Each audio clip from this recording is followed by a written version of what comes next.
Hello, everyone. Good morning to all the UK viewers, and good afternoon in India, almost like evening there. So, I think, to everyone who has joined, I welcome you all for this special, panel discussion called UK India COVID Impact. So, the reason to host this is like very, you all know, like we have gone through a number of days of, almost 6 months of lockdown, and what I thought is it's always a reflection that we can do, like what has happened, whether things have gone in the right direction with the lockdowns. And in the beginning, from my Kannada community, we had hosted a talk with the medical experts. So today we have esteemed journalist. So welcome you all, and I'll just start introducing one by one. First thing is, we have Naomi Canton, who is a British journalist. She's from London. She studied at Oxford University and trained as a journalist in the British regional press. Naomi brings loads of experience as a journalist. In 2007, she was reporting on offshoring of jobs to India, then the rising BPO sector in India, in her role as a business correspondent. And that led to a press trip to India, where she decided she could move to India and live there. And I think she lived for almost three and a half years, surviving Mumbai terror attacks and covering lots of stories on the Mumbai film industry. She's also started learning Hindi during that time, and adopted two Mumbai street cats, which is a nice thing, Naomi. So after returning to UK, she freelanced at wide range of places, including CNN, Sky News, and the Times, before taking up the role of digital editor at the Asia House in London, where she wrote about politics, culture, and economies of Asia. At present, Naomi covers UK for Times of India and has been following closely the cases of Vijay Mallya and Nirav Modi, which is pretty much in the news. Naomi, welcome to the panel discussion. Very warm welcome to you. Do you want to have any opening words, like anything you want to add up? Yeah, sure. Just a very brief one. Just in case people aren't, because we've got a mixture of people listening. So the UK went into lockdown on March the 23rd. The lockdown here was a bit different to India. So we were allowed out for 1 hour a day to exercise, and we didn't have to wear face masks. So we weren't actually we were allowed to go outside, and it was supposed to be once a day for exercise, but actually it wasn't enforced, and people often went out twice.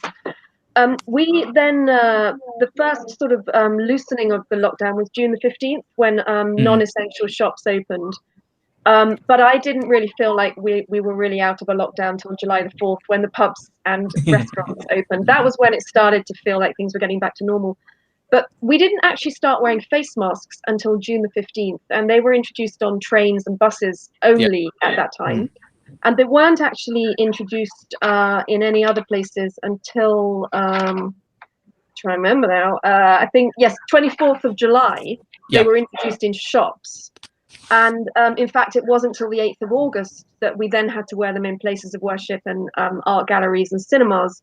So we've done it quite differently to India.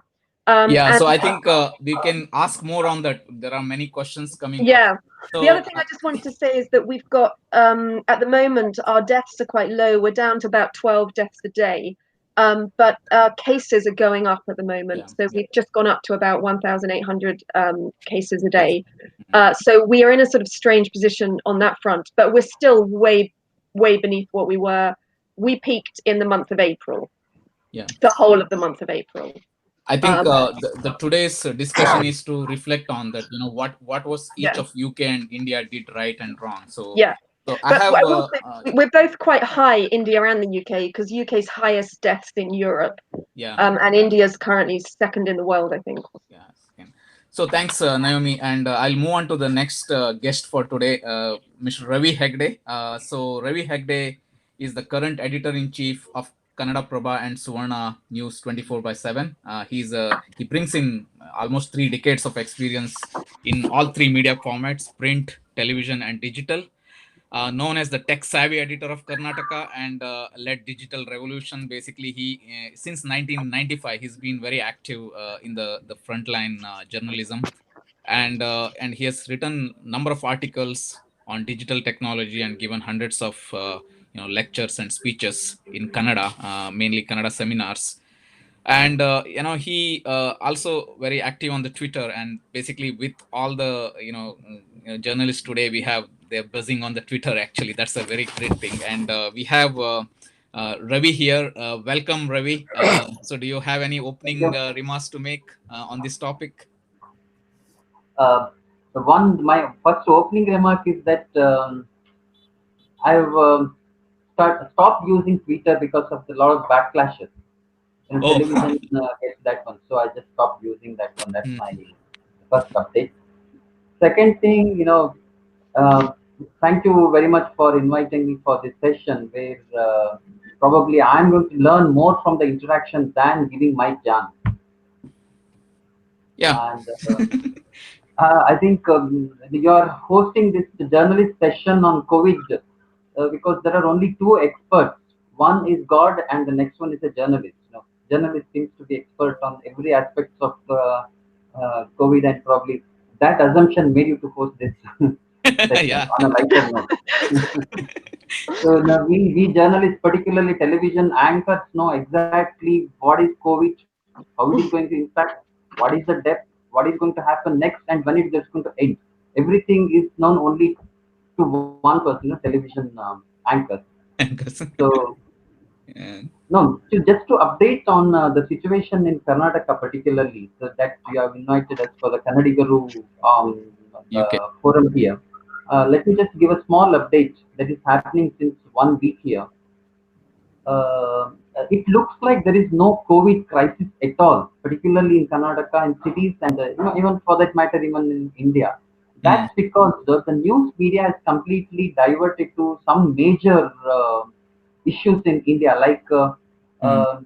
drug menace, Mm. death of Sushant Singh, Yeah. and nepotism in Bollywood, and how the drug has moved from Bollywood to Sandalwood, and how the stars, heroes, heroines, and all those people, how much deeply they are involved into drug scandal. I think that has become the major narrative in the media in Mm. past 2 weeks. Mm. So that's on the media front. But even if you then when you go around in the cities, Mm. like when I was just coming from Jainagar area or Baswangudi area or Malleshwaram area, now the markets are full. Mm. Even the street side vendors have started selling their all the foods, flowers, this one, everything. That looks very normal there. People have started partying. The bars are open now, and people have started going to bars, and restaurants are open. I can see a lot of kids in the restaurants on the roads. Mm. The only two things that are not open are, one is cinema halls are not open Yep. and schools are not open. Yeah. Except that, everything else looks like it's the pre-COVID situation. Yeah. People have That's completely forgotten that there is something called COVID, and we were just facing the same COVID as the universal problem. It's a big pandemic of the yeah. century. Just few 2 weeks ago, but now it looks like there is nothing like that.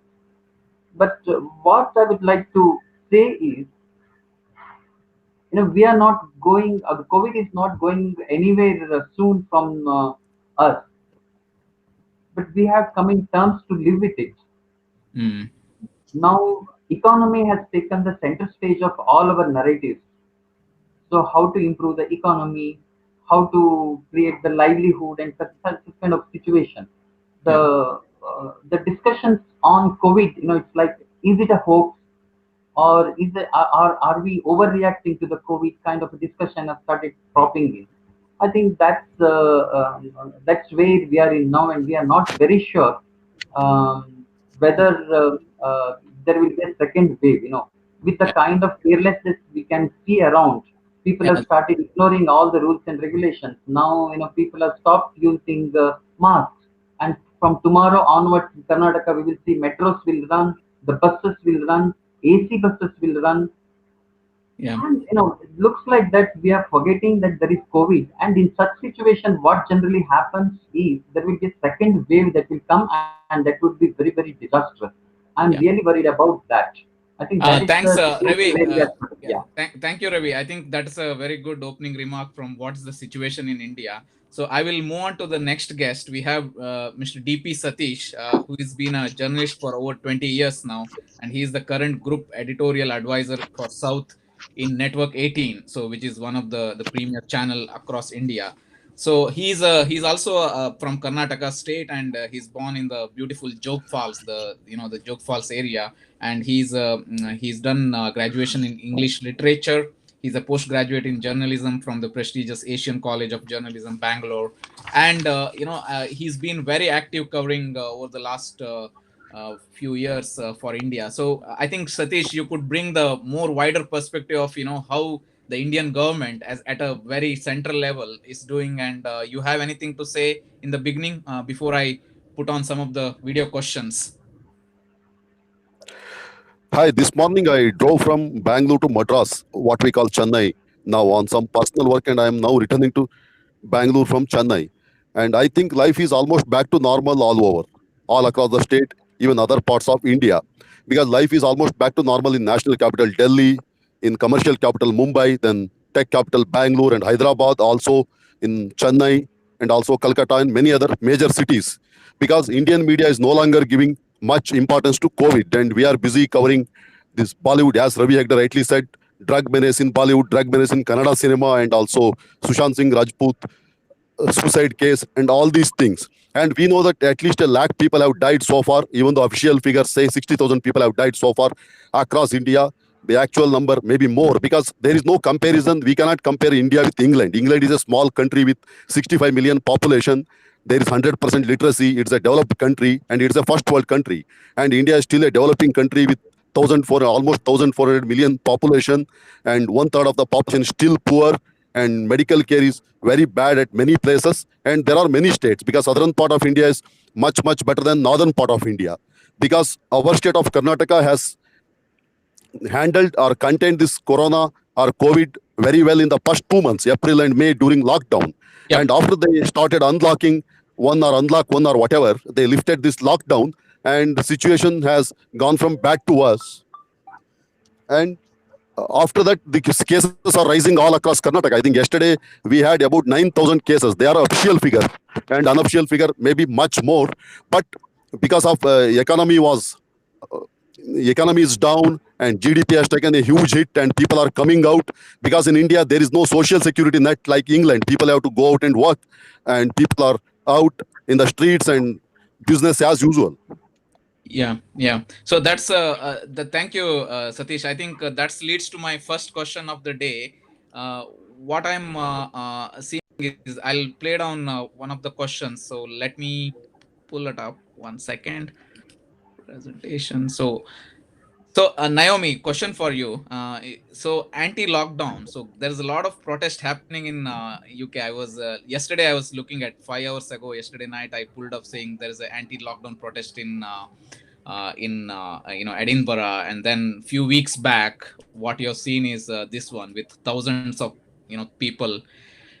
10,000 people have gathered in London. So on that part, there is a question from Dr. Vinod, who is a consultant, or he's a he's a doctor. So he's got this question. I'm Dr. Vinod Gadiyar, anesthesia consultant from Manchester, UK.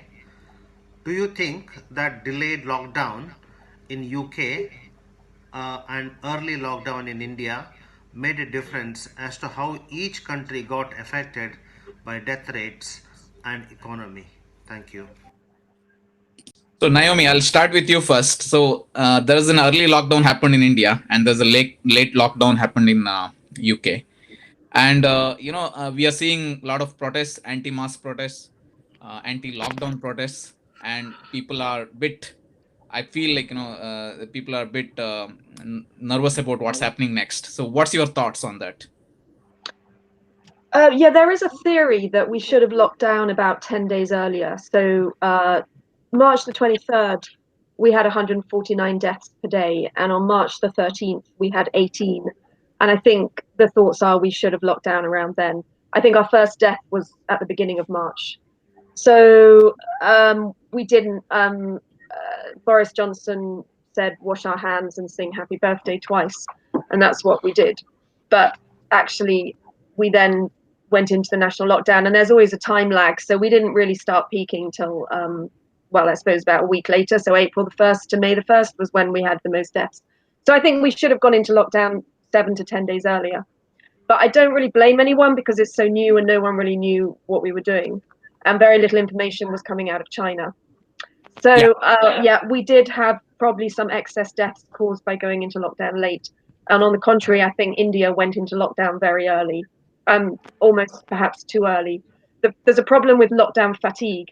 And if you go into lockdown too early, which you might argue India did, India's then, as your colleague or the gentleman just said, you came out of lockdown and now your cases are going up because you've come out of lockdown. And that might be due to the economy, because obviously, as he said, there isn't the social security in India that we have in the UK. People in India may or may not know, but in the UK, there's been billions of pounds spent on furloughing schemes, self-employment grants, all kinds of monies being given to the population to enable them to, I mean, we've got all these, I think 10 million people are furloughed. That means they don't go to work, but they get 80% of their salary paid by the government. India's not doing that, the same things for its population. So India arguably is in a tough position because it can't trash its economy. And Britain has partially trashed its economy.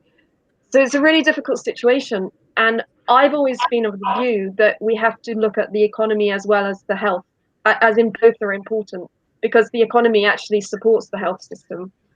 So I don't think you can actually do a lockdown for too long, which is why the timing is very important. So I don't know, I haven't really answered it, but those are my thoughts. Yeah, so I think the question quite was complicated. Yeah. The question was, what is coming in the future? We have a few more questions on that already. Yeah, well, you said about, so anti-lockdown protests, of course, they're happening and they're growing in Britain.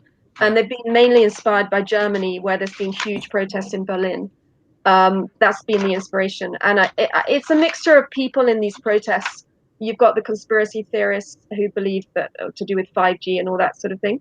And then you've got people who are small businesses who are really annoyed that they couldn't open their business.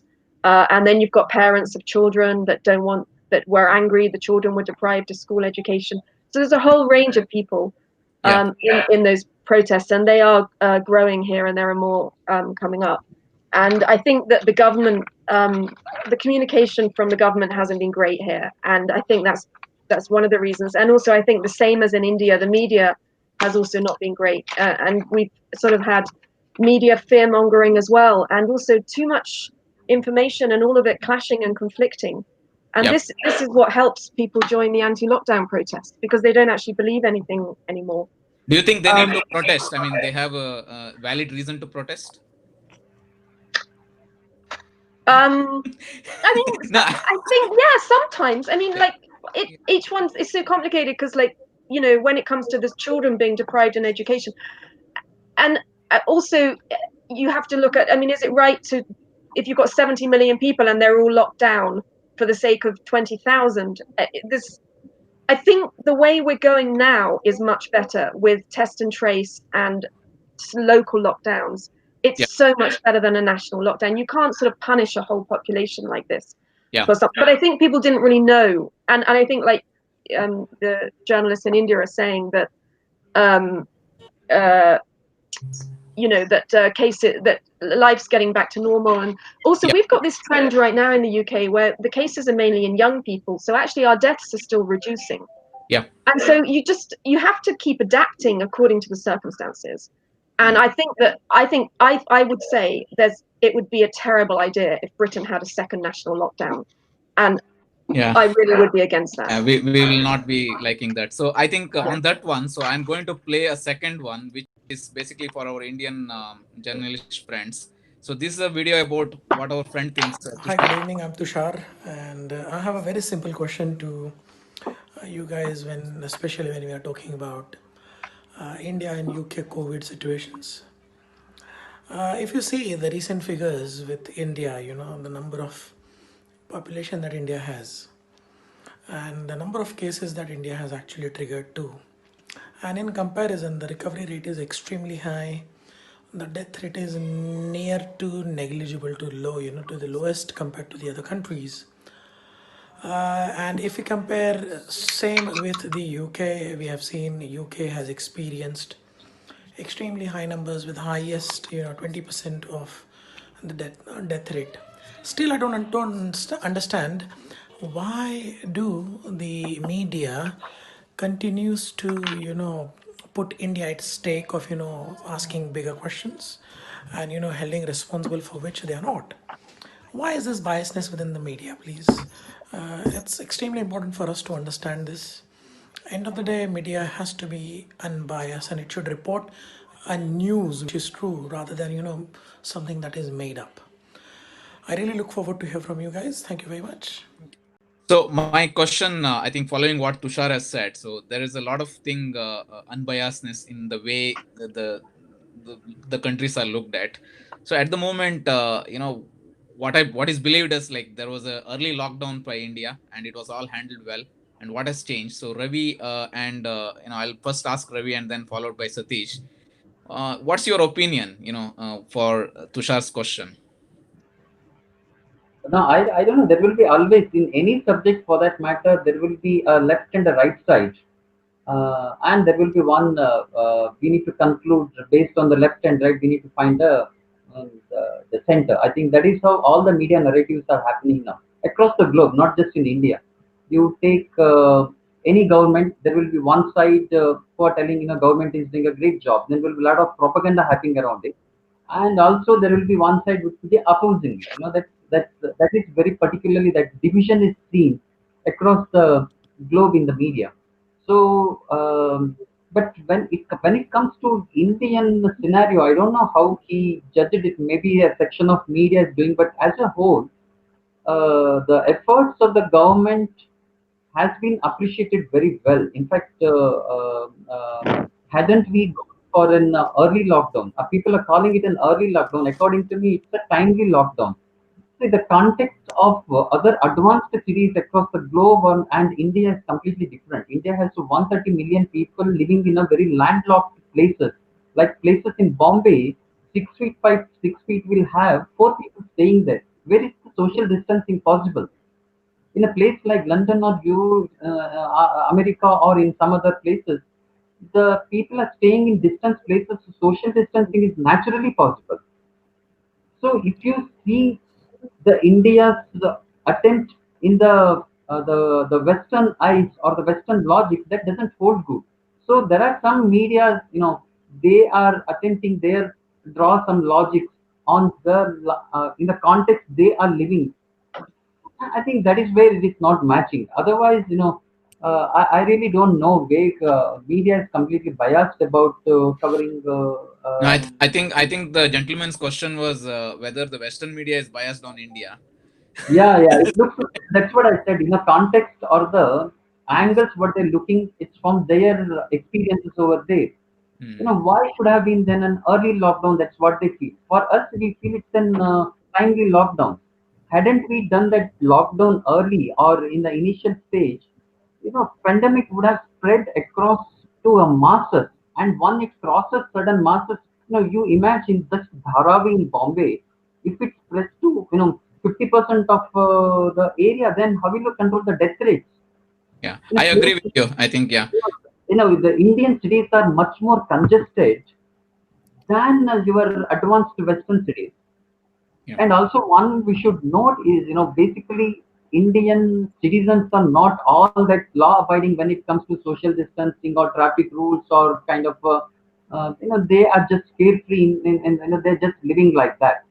Hadn't we done the lockdown and if it were not complete lockdown, our cases numbers and death numbers would have been much, much significantly higher. And we did not have any infrastructure. Health services was extremely the low level when we compare to the Western world. We would have seen much worse situation in India than Italy, Spain, or your other such horrific visuals what we have seen. So according to me, Western media probably they are seeing Indian efforts in their context, which is not correct. Yeah, agree. Thank you. And Satish, you have any take on this? Because the gentleman, our friend Tushar, says there could be some bias in the way the Indian media is looked at. See, in my opinion, lockdown hasn't served any purpose. First of all, it has ruined economy here, and lockdown hasn't served any purpose. We are talking about India containing this what you call spread of corona or COVID, and cases are less than lakh and all. But how many people have we tested so far? Only a few people, because India has 1,400 million population, and only a few people have been tested so far. And in my opinion, if you go and test each and every Indian, at least 50% will turn out to be positive. I can bet on that. So you go and test 100 people, 200 people, and after that you claim that we are testing everyone and cases are less and all.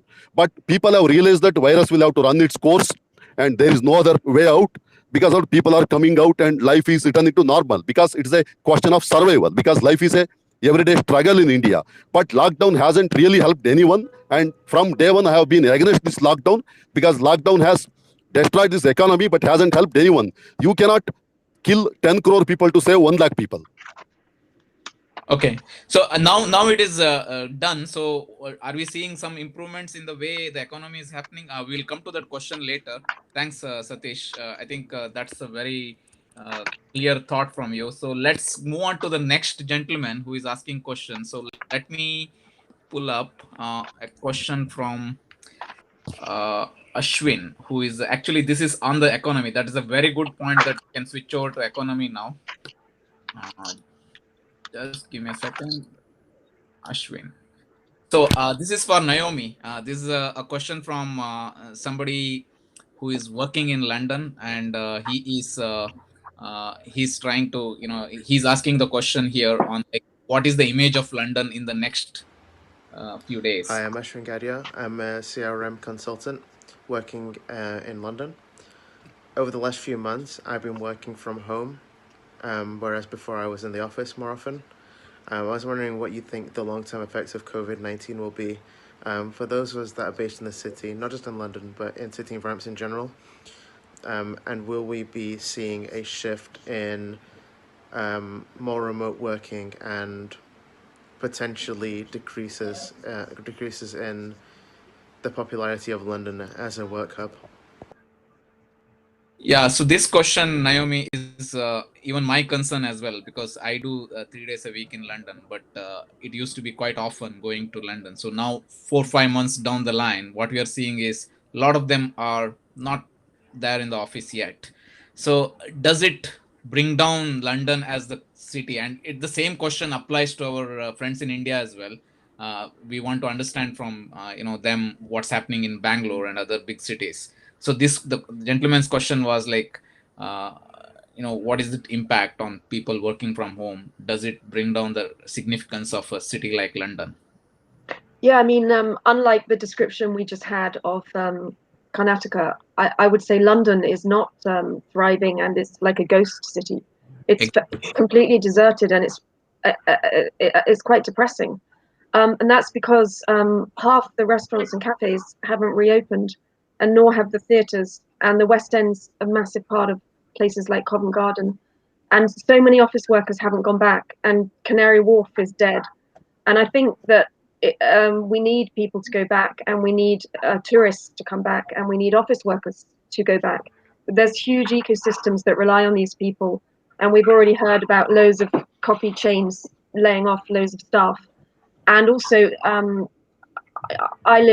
I live, the taxi drivers are all complaining that they hardly have any work, because they used to pick people like me up from the station, and they'd take us home, commuters. And basically, I don't think working from home is the solution at all. I think people should go. I think we need to go back to pre-COVID. But do you change in the way people, looking at London in the next, whenever this? Yeah, there's a mass migration of people moving outside London. Yes, I've heard from estate agents outside London that places like in Berkshire and elsewhere, Buckinghamshire, are really popular, and some people are moving further afield to places like Somerset. Yeah, because if they but you see, I think it's a temporary thing, because I think working from home isn't ideal. I think you need human interaction, you need face-to-face meetings. And I think that these people are in a false economy, because they might find that they don't actually have a job, because they might find that someone in the Philippines can do their job more cheaply. if Yeah. it's something that doesn't require you to be present in an office.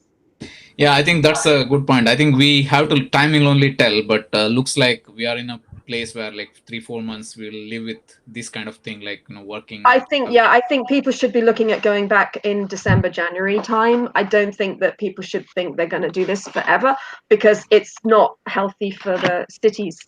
It will destroy our cities. So I will go to Satish first. So Satish, is this the same situation across India? Big cities are in under economic siege. People are not taking up. It may be different in India, because what I've heard from latest thing is like people are already on the streets. See, I can say yes and no, because if you look at a city like Bangalore, which is a tech city, and where 50% of the employees are from the field of IT and IT-enabled services, if you go to IT corridors like Electronic City or Whitefield, or what we call it IT corridor, Marathalli area and all, they are completely deserted. You will not find a single person there. If you ask me, in the last 6 months, at least 3 million people have left Bangalore, and Bangalore population has come down by at least 3 million. And Bangalore's population was maybe 13 million before lockdown, and Bangalore's population may be 10 million now, because they have gone back to their respective villages or towns. I really don't know if they will come back soon, because some of them are working from home, those who are in the guaranteed jobs, but others have lost their jobs. We lost Satish, so let me. He will come back probably. Ravi, you can add on to it. What's your view? Like No, I agree more or less on the same lines. But in Bangalore and in India, we have two economies: one organized economy and the unorganized sector. Basically, unorganized sector is already on the streets, and they're looking for the foods, and they started earning their daily bread. Yeah. But in the construction industry, it is yet to begin, and it has just started showing some kind of revival. So the people who have migrated from Bangalore have just started coming back. The trains from Bihar into Uttar Pradesh, and flights from Uttar Pradesh and Bihar in north, the Hindi belt, who are basically the migrant workers here. They've just started coming back. But the thing is, IT sector still, they have made their work from home at least normal for till December, and some companies have made it normal for the March, and some people have made it even to June next. I think that's how the organized sector is completely looking it in a different. Still they can work and deliver with the work from home situation, but there are some manufacturing sectors, or the where these employees need to really work on the spot. They have started. Life is becoming normal for them in the hope of earning their daily bread. Yeah, so I think the question broadly was like, we won't see the city same as what it was before COVID. It will take some time, but we will see the same cities. It is not going to be the full time, virtual only thing. We will see the real life coming back to cities. It will take some time, probably anytime in 2021, from March to June. I think that's where it will settling down. Hope of the vaccines are coming, medicines are coming, and people developing antibodies and herd immunity and things like that. Everything is expected to happen somewhere, sometime middle of next year. That's what is the expectation is. But as I told you, no one knows the truth exactly. And end of the day, we are experiencing the COVID-like pandemic for the first time. We exactly don't know what the solution is and what the impact is like. Yeah. So Satish, it's also hope. Next year, middle is something we will find cities back in their normal color. So Satish, do you agree? Next year, sometime in the mid, we will see some more everything going off, or what's your view on this one? See, that might happen, because life may return to normal maybe in a year or two, but certainly not in another 6 months or 1 year, because a lot of people are working from home, and it's suiting both the employees and the employers, and they may continue with that. Because of that, real estate cost will come down in major cities like Bangalore, Delhi, Bombay, Hyderabad, Madras, Calcutta, and all these cities. I was in Chennai this morning, and entire city deserted, maybe because it's Sunday, and entire state of Tamil Nadu had a stricter lockdown when compared to Karnataka, and it ended only on 31st August. But I could find hardly a few people on the streets of Madras. Very few people were there, and most of the offices were shut, and 80% of the restaurants were also shut. But in Bangalore, yesterday I had gone to Indiranagar, which is a hub of all the restaurants and full of pubs and bars and all, and life was back to normal in Indiranagar. We had gone to a restaurant restaurant and we had to wait for 45 minutes for a table. It was full. Mhm. That's sounds like Bangalore is buzzing back again. So Yeah. you can see the early green shoots, like it's coming back to normal. It's not completely back. It Yeah. is coming in stages. Like by December, it would be one stage. You can say by March is one stage, and by June is one stage. And Yeah. there is some long term. Of course, it will always be there. It will take a Yeah. long time. But by mid of next year, you will see more or less the same color. When you come to Bangalore, you will feel the same Bangalore what it used to be. But there will be some patches. Mm. There are some industries where still work from home is possible. They may continue for some time. Yeah. So in the interest of time, let me move on to the next question. So next question, I have two questions which I'm going to just play out. It's very short, video. So let me. So first thing is on the stock market, which Naomi, you can comment on. She's a student. Hi, I'm Stuti, and I'm a third year at the University of St Andrews. My question for you is, what would be the impact of COVID on the stocks and shares market in both India and the UK? So this is the first question, and then I'll move on to the similar question from my friend Ganpat Rao. He's asking the question on. Patrao Ganesh, and I live in Bristol, and I'm an aerospace engineer by profession, and I keep a keen interest on Indian matters. So first of all, thanks Gana for organizing the whole event, and I think it's quite useful for us who are living abroad to actually know all the happenings in India and also discuss on the important matters in the pandemic time. So my question is this, it's regarding economy. Recently, Finance Minister of India has said that the COVID is an act of God, and the recession or the economic contraction, which is about 23% of the GDP, which is quite stark. She said it's an act of God. And I just want to ask the panel that is there any concrete steps now she's planning for the recovery, or has she left it to the God? Yeah. So basically, I think the first question goes to Naomi on the stock market. Yeah, so if you look at any graph of the FTSE, it's been badly hit and come down and hasn't recovered, and that took place in March, April, and it's still way beneath what it was, and it's still not even doing as well as the US stock exchange. So there has been a big impact, and that's because a lot of companies are affected, but it's not parallel to the economic collapse. So what we might see in the economy of Britain isn't necessarily identical to what you'll see in the stock exchange for different reasons, because people being out of work and so on isn't necessarily going to be reflected because these companies are global, and also some companies are actually doing really well.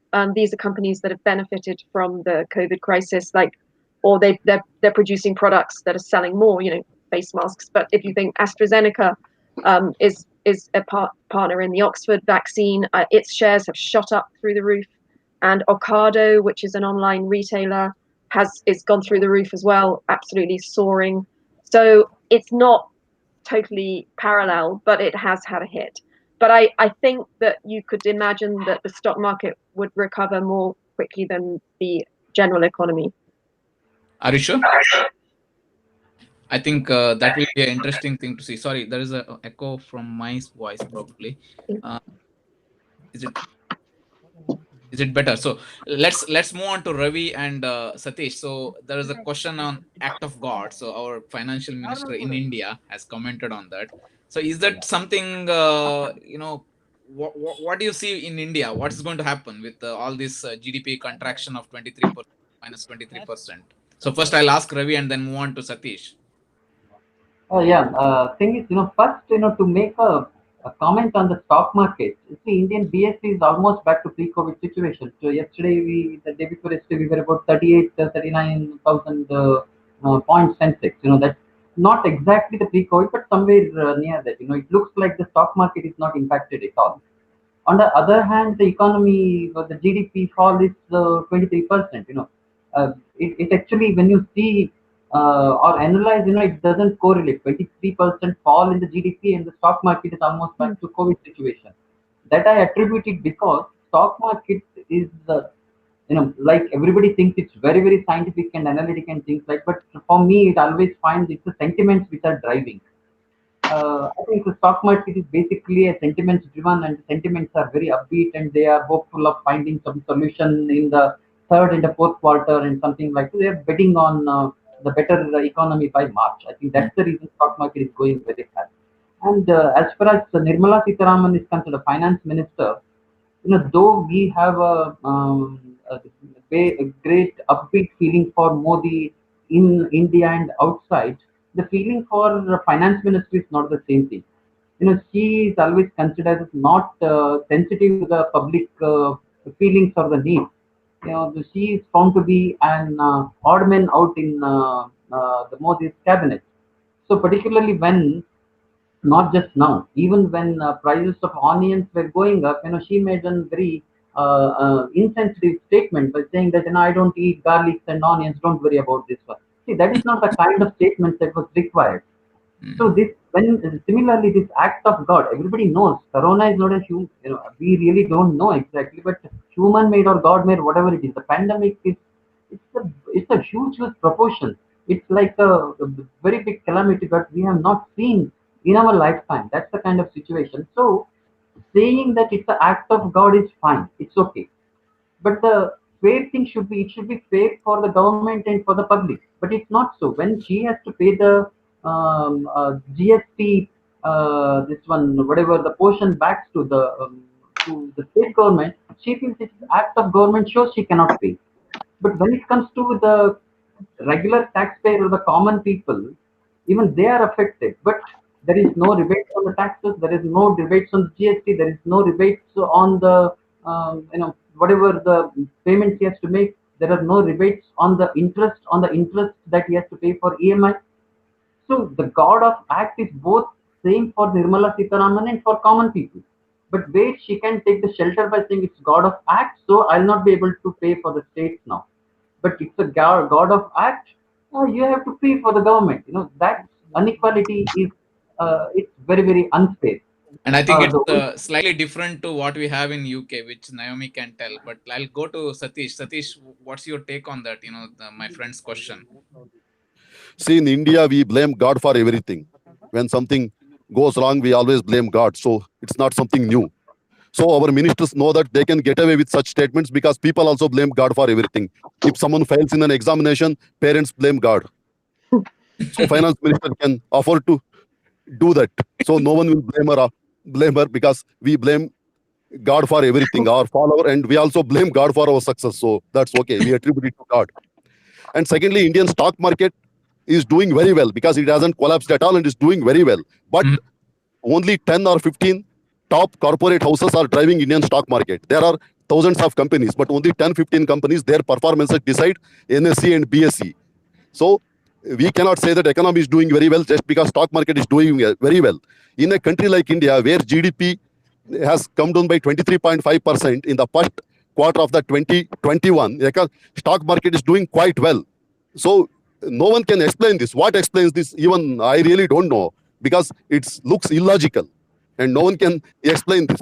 So there is no connection between stock market and what is happening on the ground.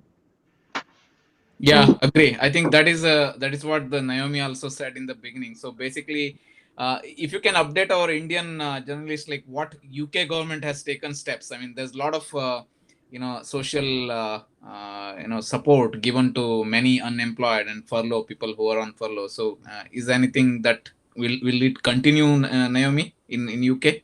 Yeah, I mean, we've all been pretty amazed. In fact, the question is, where's Rishi Sunak getting the money from? Because I don't know where it's coming from. He's just, we never had all this money before. Out of the blue, he's just come out with billions. He's giving the whole country that needs it is getting 80% of their pay if you're employed, paid by the government, and you don't have to go to work, and that's until October. And then self-employed people have all been given grants of up to £14,000 if they need it, without really having to answer any questions.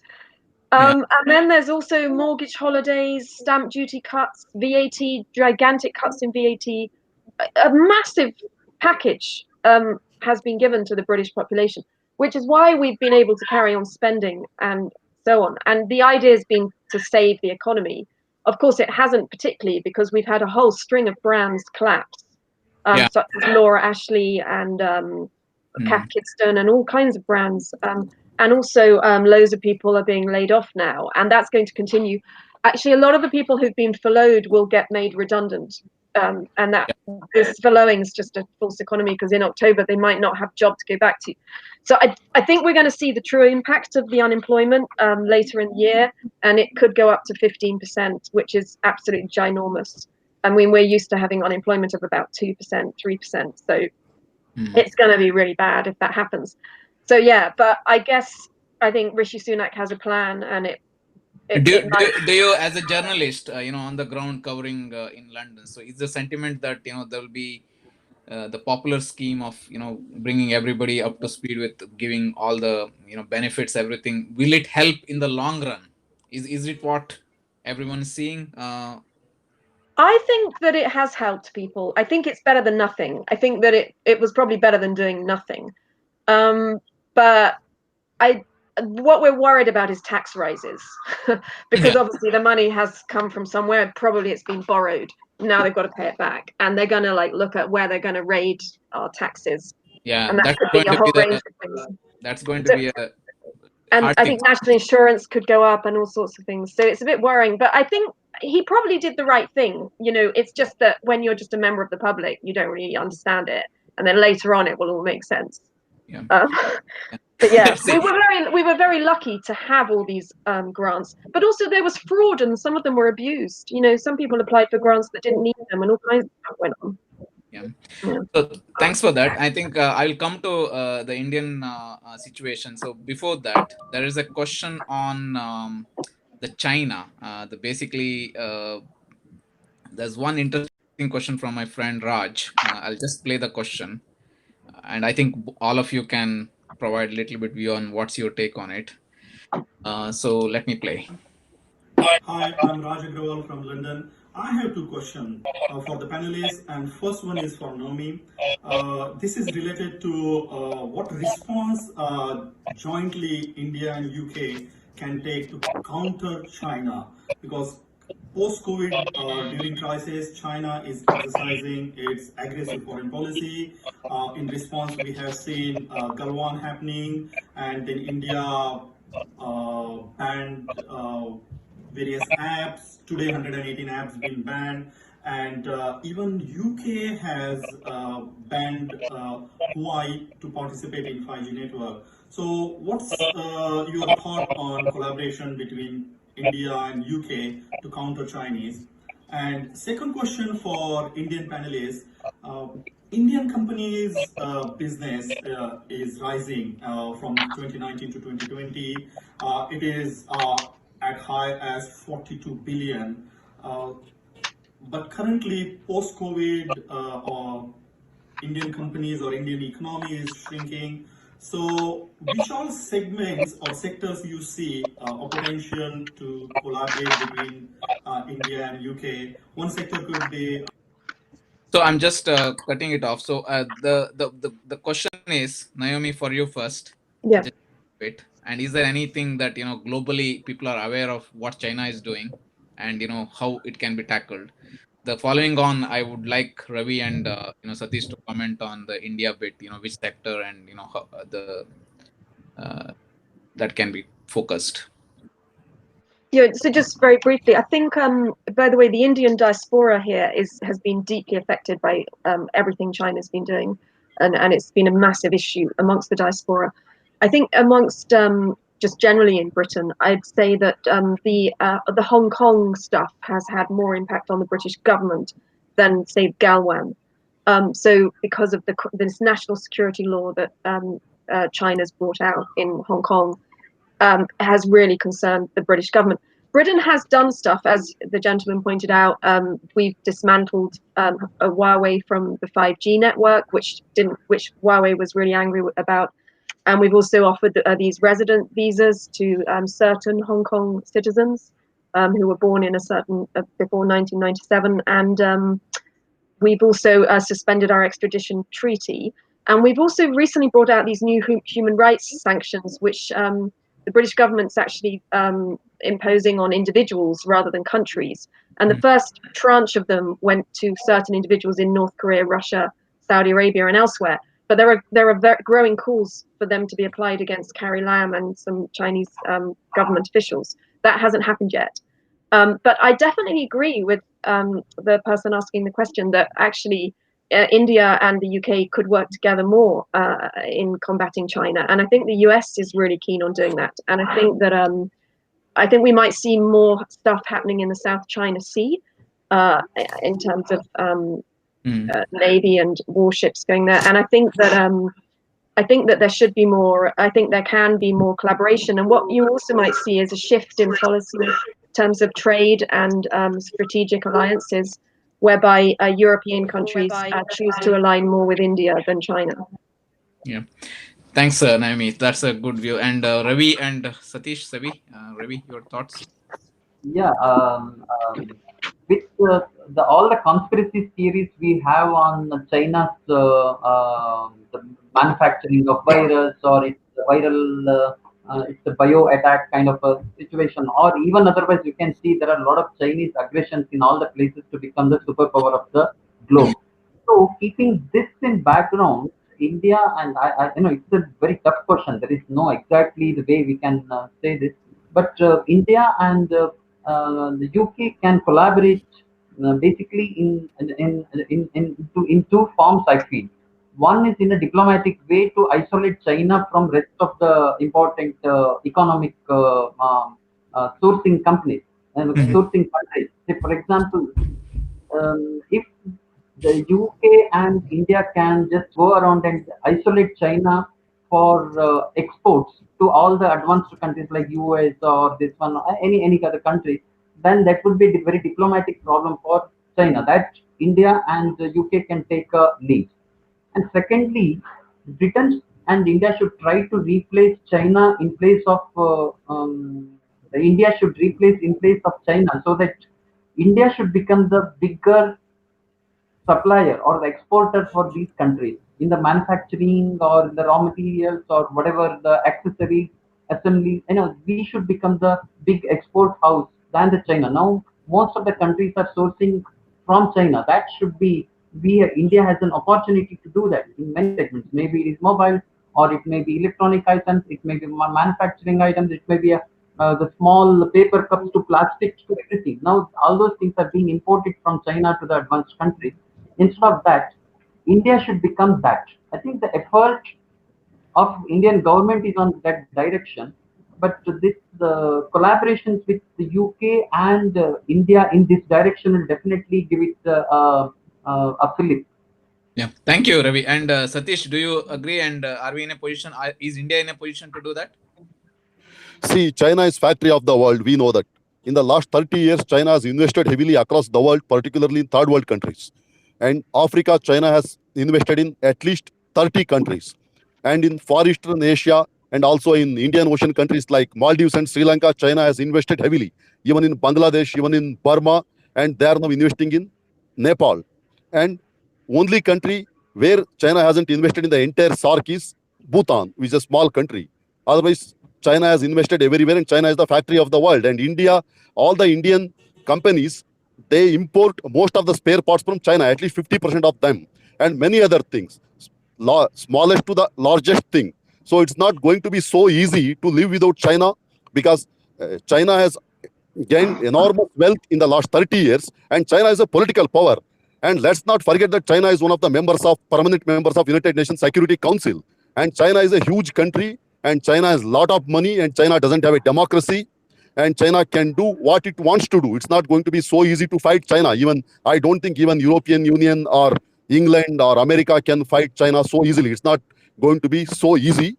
And India can definitely exploit the situation and become a manufacturing hub, but it's not going to be so easy because Indian laws are different. India is facing a lot of water shortage, land shortage, and India is also facing shortage of some skilled staff. So many other things are there. So we cannot replace China overnight, and it takes a lot of time and proper planning and all, and it's not going to be so easy. We will have to live with China, whether you like it or not. China is like a bad guy in the movie. Without bad guy, there will be no movie. Yeah, that's well said. I think we Yeah, I will think have that to is wait. the direction we should move. We should make a start. For all these periods, India was only in the service sector or this assembly sector. Instead of that, we should become a factory of the world. If we cannot do it overnight, we should do it at least across the, say, some 25 years, 15 years or so, something like that. And you And need the world. after the start, yeah, You we should need UK and put on. other countries. Yeah. We should, yeah, and with the collaborations like UK and India, we will have a better world acceptance. Yeah. The other thing is we could do more large trade agreements, multiple countries forming these big trade agreements. Yeah. There's several that the UK is looking at, and India could be in those, and China could not be. Yeah, I think in the interest of time, so I just want to ask our panelists, do you have 10 more minutes? I'll make sure that it's wrapped up in 10 more minutes. Is it okay? I'm okay. Yeah. Yeah. So Naomi, I know that you have other commitments. So let me brings on to the next question. So I have a singer who is professional singer friend, Sangeeta Rajiv. She has a question on the movies and theaters. So I think this is a question for Naomi and everyone in the panel, how we can tackle these mass gatherings and other bits coming in the future. So it's a next segment mainly on how well we can bring the economy on track, and if your ideas really counts here, your ideas will really count. So let me try to play this one. Yeah. Hi, this is Sangeeta Rajiv. I'm a singer, composer, and a performer from Karnataka, India. We all know that there's been a huge downfall in the world economy, and all the 5 months we as artists, we as entertainers have not been working. And one of the major sectors which has been affected due to this pandemic is, of course, the entertainment industry, and you can see the results. So we have no hopes about our future. We don't know what's going to happen in the future. Most of the people have started working, but we as artists, we're still at home. We just don't know what to do, because most of our work is involved with people, mass gathering. Events are not happening, concerts are not happening, theaters are not open. So a lot of things are restricting artists from working. This is happening throughout the world, not just in India. A lot of artists have actually given up. Almost like 65% of the artists in India have given up and started working in a different field. They've given up music as a career, they've given up entertainment as a career. So what is your take on, as artists, what do you think about the entertainment industry? What do you think we should be doing in future, or how about restarting the live events, concerts, or reopening the concert halls and theaters? Thank you. So first, Naomi, I know that in UK we are badly suffered with these kind of performance. We also Kannadigaru UK is an event. We host number of events. It's absolutely stopped, and we are doing everything on Skype, whatever virtual tool. But it's not easy for artists, isn't it? So basically, they have to be there on the theater with number of people gathering. So what is the take on yours in terms of what government is doing on this area? How are they starting up? I mean, I really empathize with that lady, and I think that it's really important that we get the arts back. I think arts are extremely important for the cultural fabric of a country, and without them, it's horrific. So I can't bear it when I walk around Covent Garden and see all the theatres closed. I know that the British government has got a plan.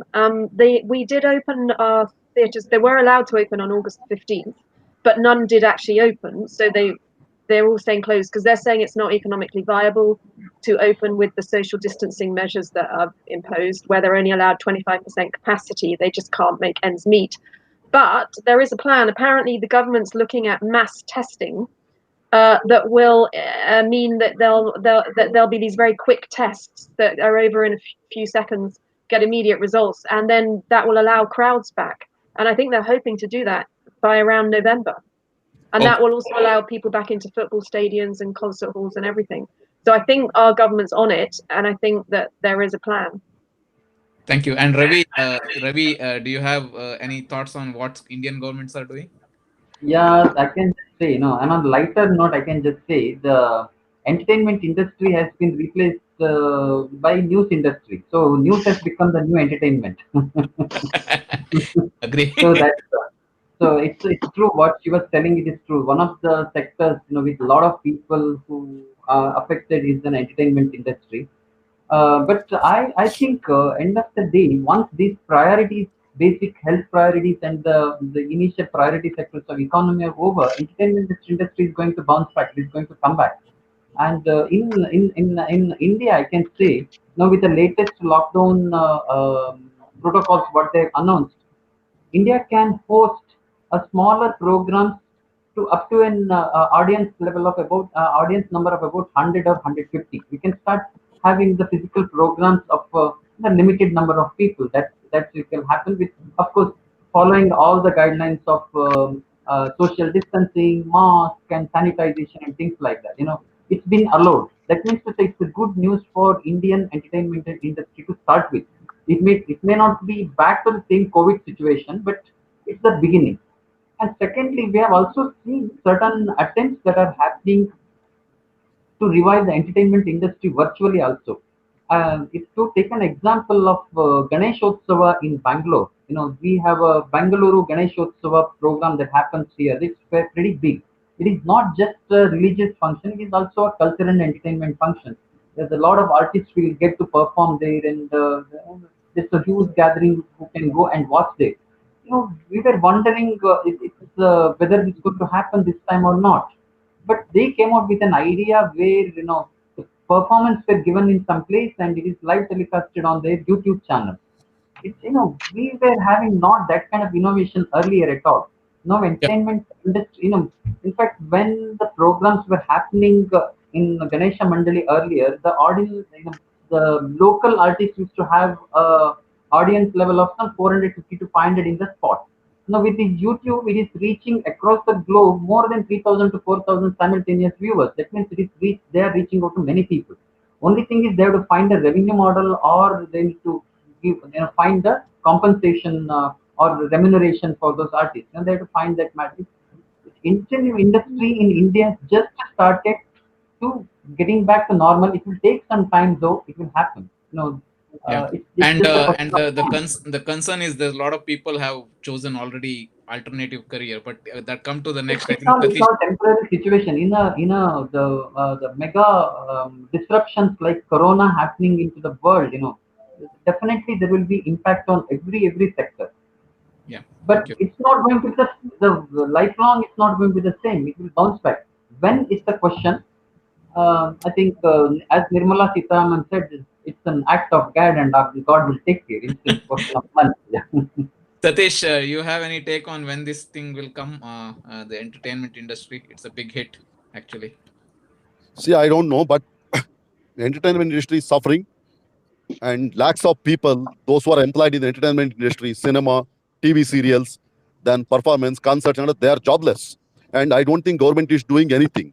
And recently I read in some newspaper that Karnataka government gives some kind of monetary assistance, a paltry sum of maybe 2,000 or 3,000 or 5,000 rupees to some of the senior artists aged above 60 years or something. They haven't paid even that money. So I don't think government has done anything for them, or government is planning to do anything for them. Only the God can take care of them. That's. I can add here, Ganapati. The thing is, yeah, government is definitely not doing anything for the entertainment segment because that is not their priority segment at all.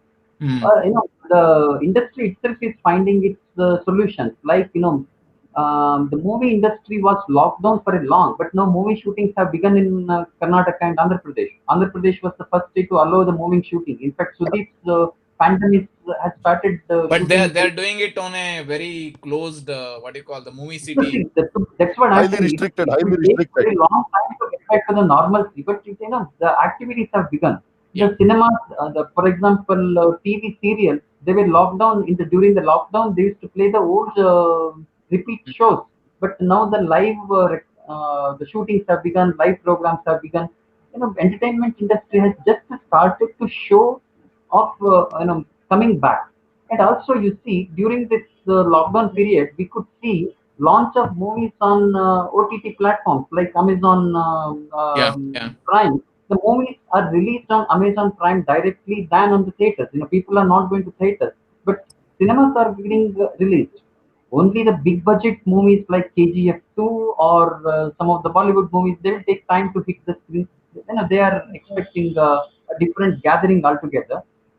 And as small time artists, there are virtual shows happening, and I hope they will get paid for that. And yeah. cinemas have started shooting, and the television serials have begun shooting. Like artists will get back to the normalcy in just question of time. Yeah, I got one more question on the plight of the schools. Actually, this is a question on the school side. So I'll just quickly play, and then we got only one video after that. So let me play school. There's only first part of the question. I think Naomi can update on what's the take on UK government, especially on the schools.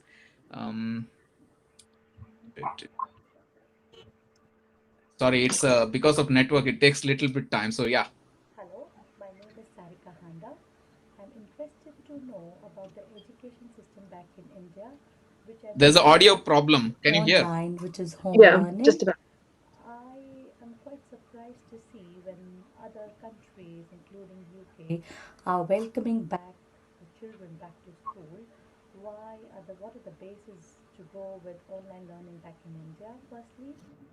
So the question, just to recap on that. So she's asking, like, when UK is asking people to come to the school, why is in India, using distant learning method? So I think first, Naomi, you can update on what's happening in UK in terms of schools, and we are already started, and most of us are sending child to school. Is that be continuing, and is there any risk that you're seeing? Any Yeah, issues? so throughout the lockdown, key workers' children went to school if they wanted to. So the schools were open, teaching a small number of children, of people like doctors, nurses, and police officers. They were always going into school, and army and so on. And my sister's a teacher, so she was teaching those people. Then they allowed a few more years back last term. I think there were two or 3 years that they said could come back at the end of last term.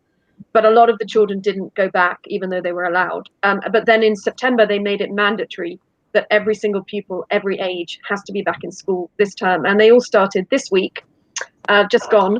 And it's fabulous. And I'm really delighted that children are back in school. There was a big battle. The teaching unions that are very left wing didn't want to go back, and the teachers tried not to go back. And there was some parents that didn't want their children to go back either. They were worried about them catching COVID at school. There was also a group of parents that wanted the children back and started a big petition. And they've been holding protests. There's some of the anti-lockdown protests of those parents because they are angry that the children weren't back at school. So there's been a whole mixture of views about it. But Boris Johnson took the stance that the children have to go back, and he's been pretty adamant about that. And so has the whole cabinet. So now they are back at school. There are not compulsory face masks anywhere in the school. There's just social bubbles and bits of social distancing, but that's about it. Unless you're in a local lockdown area, of which we've got a couple at the moment in northwest England. And if you're in one of those, then you have to wear a face mask in the school corridor, but not even in the classroom. But the school can impose its own rules. It's not mandatory from the government. So, like, I know of some schools where they're having to wear face masks in the classroom, but that's just the school headmaster. It's nothing to do with the UK government. I think that the most important thing is we do not deprive young people of an education, and I think for mental health and everything. And I think that I don't think we can ever close schools again. I was actually against schools closing in the first place. I'm really worried that they've missed a whole term. And the other thing is that the older people, the teenagers, they've all had this terrible experience with their GCSEs and A-levels where they weren't, and I know India's got a similar scenario going on actually with your exams, but it's actually slightly different. Your reverse scenario. They're being forced to sit them. Here they weren't allowed to sit them. And what happened was they got their grades anyway based on teachers' predictions, which I don't think is particularly fair. And then there was a huge problem because then the government downgraded the marks based on an algorithm, and that caused furore. And then the government reversed on that. So it's been a complete and utter nightmare for anyone that took A level or GCSEs. And that will impact them for the whole of their life because that's what you put on your CV when you apply for a job. So I think it was a disaster. Yeah, so I agree with you, and I think during once they opened the school in June first week, even my kids they went for 3 weeks when it was a peak time. Yeah, so I think schools are mandatory. Otherwise, they'll cut off from complete social experience. So what's happening in India, Ravi? Do you think Karnataka is starting the school for every level, or what is it going on there? Yeah, it is pretty much the same dilemma here also. See, basically the Indian culture, where we say the very protective parenting culture. Here, whatever that is happening to us, we adults are fine, but our kids, we want them to be safe and we don't want them to suffer. That's the kind of psychological or emotional culture here it is. Maybe it's across the globe also, I don't know. But thing is, that was the dilemma, and there is a lot of pressure on the government by a lot of people to open the schools. School shutdown means it is not just affecting the students; it's also affecting the teachers as well. There is a huge teachers community. They are not getting the salaries. They are not getting the daily wages even for their regular food. That's one of the most affected categories. But it was a dilemma in Karnataka. What happened? They did a massive survey of all the parents, and the government conducted that. Huge number of parents participated, and they were against opening the school. So government took a little the safer route to delay the opening of the school. So it's a political decision as well. Opening of the schools means also you need to become the bad person in the eyes of these protective parents. So it was delayed. But now the process of opening of school has already begun. Say for example, Karnataka government has issued a order yesterday that schools should start admitting students now.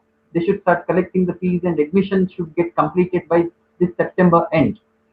And now at this particular time they can have the virtual classes or social distancing Vidyagama classes on the grounds or something like.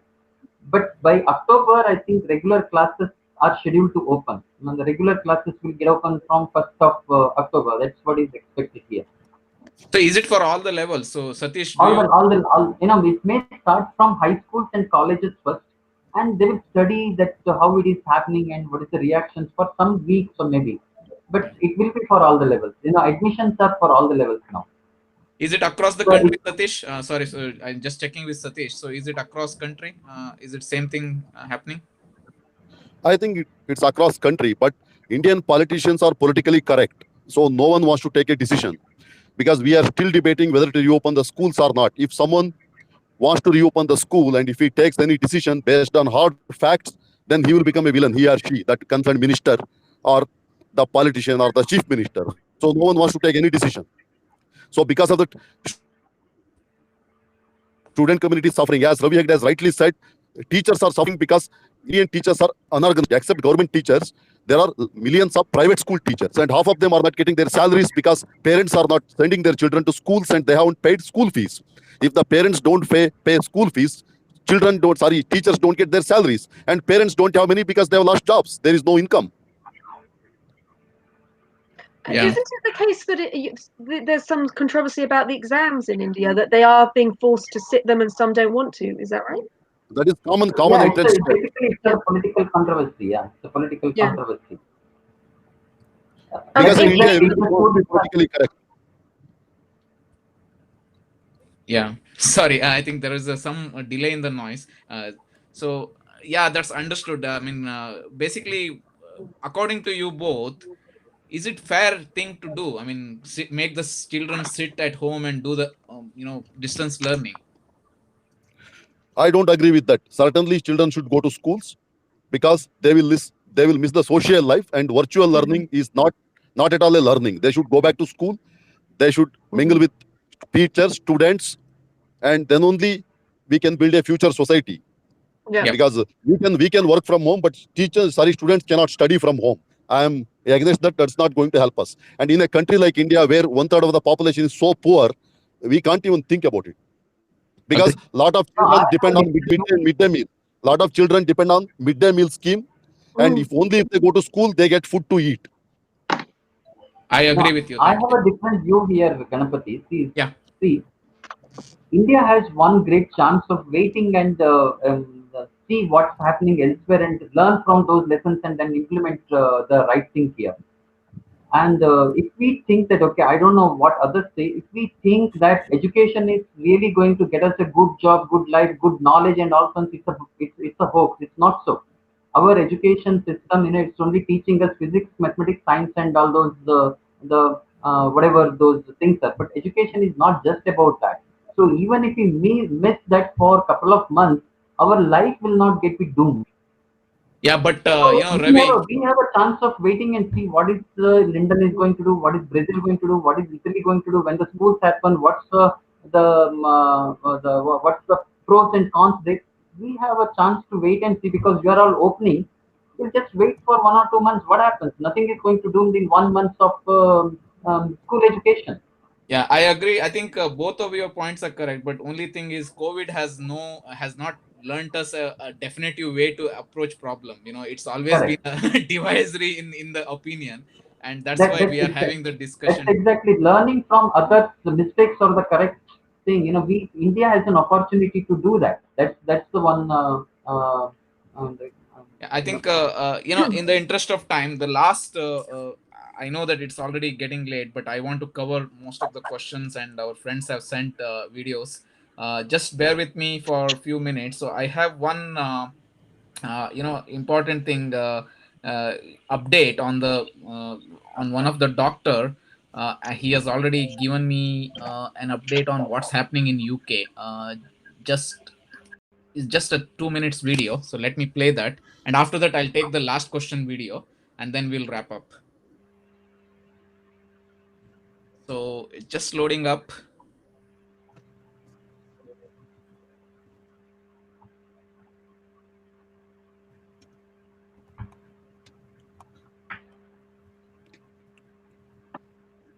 Okay. Hello, my name is Dr. Narendra Babu Chinnappa. I'm chest consultant currently working in Wales, UK. It's very nice to know about today's virtual panel discussion. I would like to give a quick summary regarding our current evidence-based medical position in terms of prevention, treatment, and ongoing research about this COVID. I'm sure a lot has been written and read about this pandemic already, which is spreading people to people and country to country like a wildfire. As it stands regarding prevention, we need to continue on social distancing, face masks, especially those with symptoms, need to wear face masks to prevent spread to others. Hand wash and hygiene is again very important, and avoiding group gatherings is also very important. Regarding vaccine, there are robust research trials going on at the moment at different parts of the world, including UK, and I'm glad to say that our UK Oxford vaccine trial is in phase 2, and hopefully the vaccine should be ready in 6 months' time.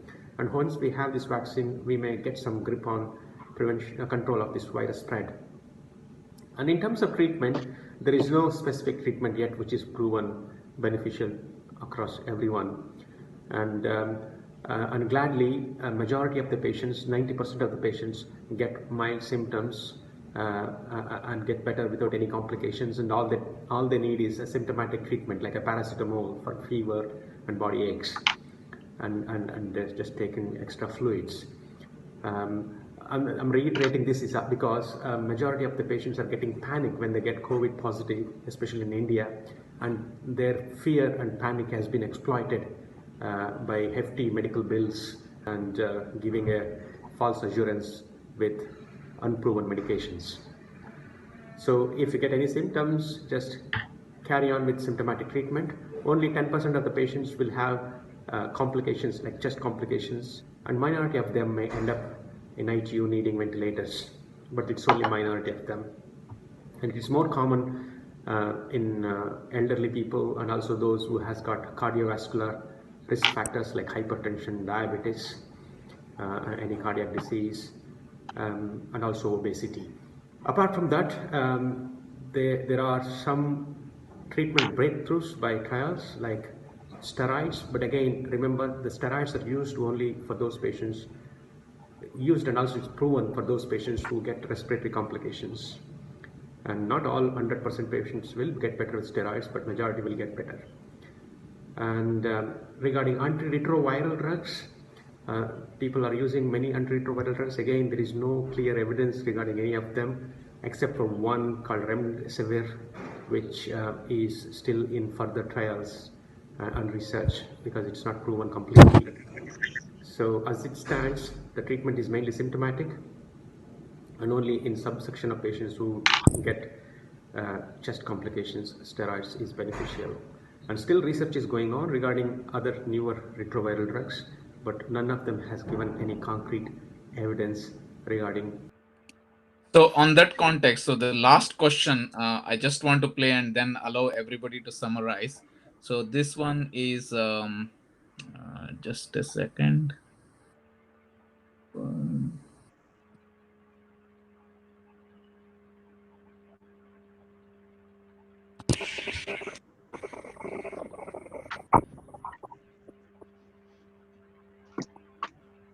Yeah, so last question was actually, I don't see them here. So I think it was from Padma Shri, and she works as a, she's also a doctor in Bangalore. And she has asked the question like, when will the normalcy will return with all these things happening on the ground? So basically, her patients are asking very often, saying, okay, everything is fine. We are going through all the medication, everything. But when will we really go back to the previous pre-COVID period? That was the question. So I will allow everyone to say, what's your thoughts on, the research and how we can come out of this. So Naomi, you first can provide your thoughts for our listeners. Yeah, I mean, I think I'm in favor of going back to the pre-COVID period rather than the new normal. So I want eventually face masks to be dropped, social distancing to be dropped, and for society to go back to how it was, and for children to go to school, and for people to work back in their offices. So I know, when will that happen? I know that Boris Johnson said the earliest that will happen in England is November the 1st. So November is the earliest we could see that happening here, and it's all going to depend on the data and the figures and stats. But I think that the UK is looking at this kind of thing happening end of this year, next year. I don't think we have to live with this forever.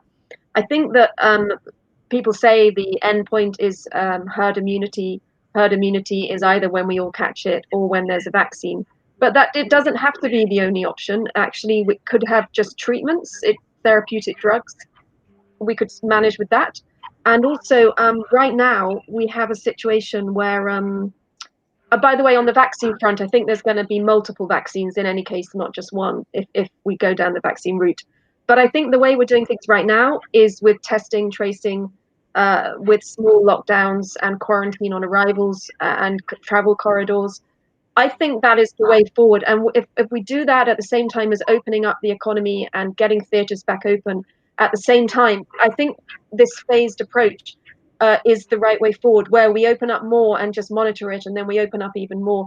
And we should reach a point where we've opened up everything, and we should have crowds back in sport. I want to go back to watch the cricket at Lord's, and I want to go and see a play at the theatre. And I don't want to live like this forever. And I don't think that we want children studying online forever, because they already spend too much time on their devices. So, and we've got to get back to the pre-COVID normal. But I was just going to say one thing on schools that I didn't mention is that parents need children at schools so that parents can go to work. It's absolutely impossible for parents to manage their children and also do their jobs, even if they're working from home. Every parent I know has faced problems with that. And also in England, the learning online has caused problems, because what we've had is a class divide, where the people in private schools have had these fantastic Zoom lessons all day, and the people in state schools haven't had anything. Yeah. They've had a couple of exercises sent to them per week. And as a result, we've got the rich kids soaring ahead of the poor kids, and that's not fair either. So you know, there's so many things we've learned from this, but I think what we really want now is for the governments to have an exit strategy and get us out of it, and they need to be working towards that, Indian and UK government. And we need proper communications, and we need positivity, and we need hope, and we need people. We need someone leading a ship that's not rudderless, that's taking us in a direction where we're all looking forward to ending up, and that's true leadership. My Yeah. final. 1 second, I just have to remove Ravi Hegde. There are two windows. Ravi, can you hear me? Yeah, I can hear. Hear. So yeah. So your thoughts on what's coming and what do you see? What's going to happen? No, the thing is, everybody wants to go back to the old normal. Nobody wants to be in the same situation, and we are all fed up and tired of in this the COVID pandemic. But we have to see some kind of realities.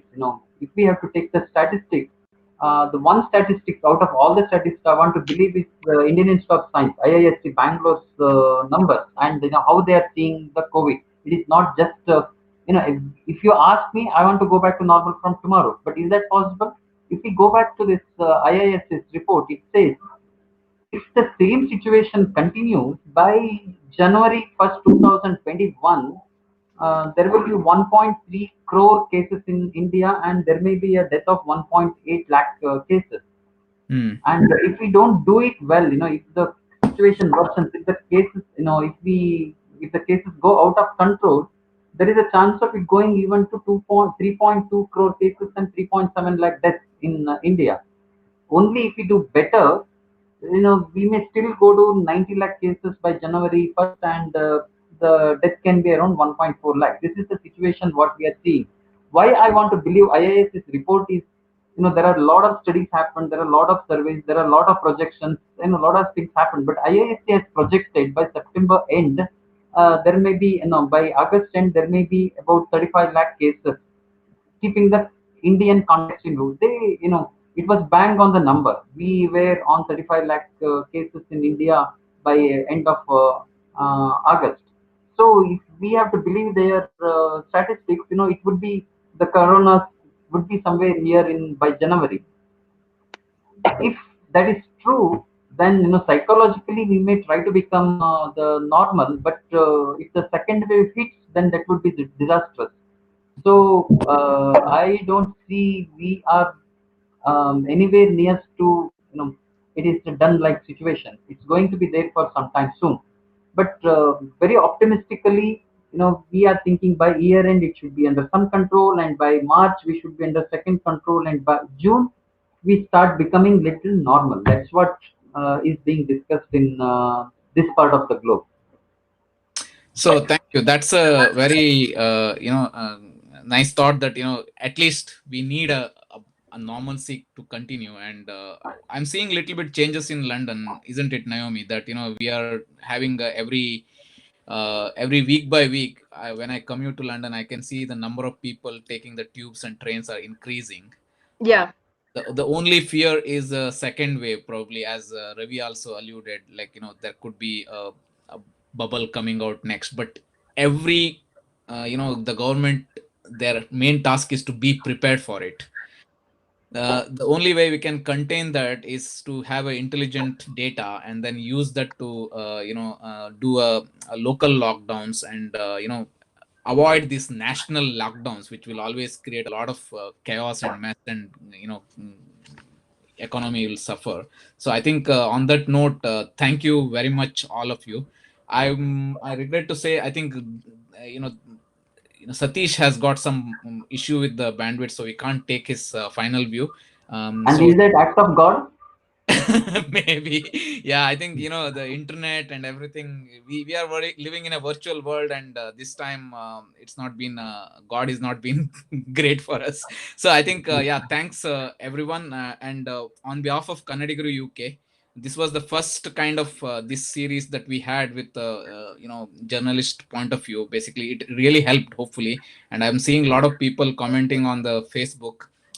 We will come back and probably pass any of the burning questions back to you, Naomi and Ravi, if any questions come through. And I think it's been a very wonderful discussion, although we are 30 minutes extra we took, but the topic is such a way that we can't cover it in a 1 hour period. That's what Naomi said in the beginning. So I think really thanks to all three of you, and Naomi, Ravi, and Satish, on behalf of KUK, Kannadiga UK, and team, many thanks. And also all the participants who sent the questions.